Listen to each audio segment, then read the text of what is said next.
if you track women through their ovulation cycle and you show them a picture of a man, the same man, and you do nothing but vary his jaw width, when they're ovulating, the guy with the wider jaw is more attractive, and when they're not ovulating, the farthest away from that, the guy with the thinner jaw is more attractive, and that's associated with testosterone levels. And so women who are fertile like more masculine men, and basically if you're on the pill, then you're never in that ovulation phase.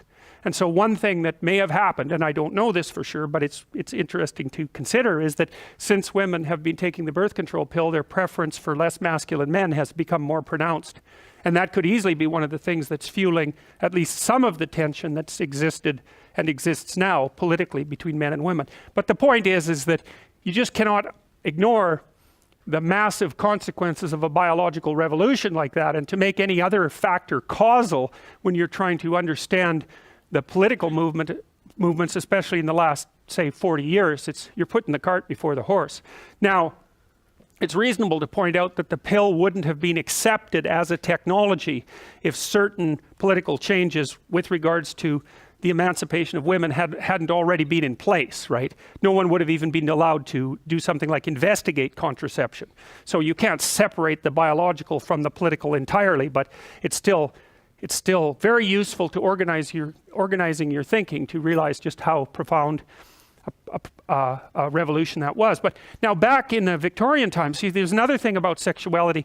Modern people like to think that there's nothing dangerous about sex, and that is like the stupidest thing you could possibly ever hypothesize, because everything about it is dangerous. It's dangerous emotionally, it's dangerous socially, it's dangerous because of the possibility of unwanted pregnancy, and it's dangerous because of the possibility of sickness, and that's a major one. I mean, so when AIDS emerged in the 1980s, that could have easily killed all of us. Now, the fact that it didn't was wonderful, but it did kill hundreds of millions of people. So it was no joke, it was a big deal, and AIDS mutated to take advantage of promiscuity. And so the relationship between sexual behavior and the transmission of disease is actually mediated at the biological level. But anyways, back in the 1890s, they had the same problem, right? They had the problem with syphilis. And syphilis is one nasty disease. It can mimic almost any other disease, and it's devastating to your nervous system, and you can pass it on to your children. And so part of the reason that sexuality was heavily repressed in the Victorian period was not only because of the possibility of unwanted pregnancy, the relative poverty of people. You know, back in 1895 in Europe, the average person lived on less than $1 a day in modern terms.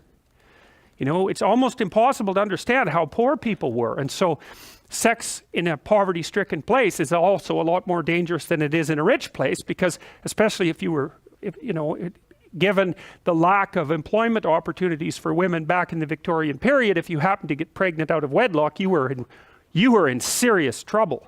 And so the fact that sexuality was repressed is hardly a surprise, because it was so difficult to integrate into the full-fledged personality, and as it still is. So sexual repression, supposedly characteristic feature of the Victorian period, was often merely the expression of two facts: the lack of diffusion of contraceptives and the fear of venereal disease. It was all the more dangerous because of the great spread of prostitution, and because prostitutes were almost invariably contaminated and therefore potential sources of infection. We can hardly imagine today how monstrous syphilis appeared to people of that time. Well, we can imagine it a little bit better than they could in 1970, because it hasn't, AIDS is still with us, although it's nowhere near the plague that it was, say, 25 years ago.